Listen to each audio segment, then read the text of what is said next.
Jesus giving the parable in the Sermon on the Mount. He's talking about the people who built a house in the sand, people who built their house in the rock, and the waves and the winds came, blah, blah, blah. And the house stood strong and the rock fell and all kind of stuff. And he's making an application of that. And he says, the difference was the people who heard my words and put them into action. That's all it's about.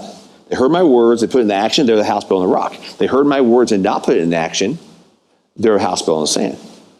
That is our lives. You hear God's word, you put it into action, your house will be built on the rock, the winds are going to come, life is going to happen, stress is going to happen, but you're in turmoil or you're in peace. It's, are you hearing God's word and putting God's word in action? Is it applying what God's teaching you? If you're not applying what God's teaching you, then you don't get the experience of that. You know, it's Jesus when he's talking to the people who were followers who believed in him as the Messiah in John chapter 8. And he's confronting them, really. He says, you'll know the truth, and the truth will set you free. And that verse means, what it really means is when you apply what you're being taught, it's the application process. You experience freedom through the application of truth. That's what it means.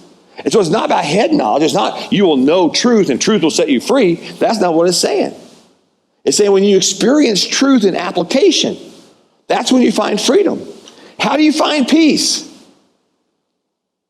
Avoid stress. No. How do you find peace? Is apply God's word to your life. Get to know the God who doesn't ever leave you alone. You never have to be afraid again.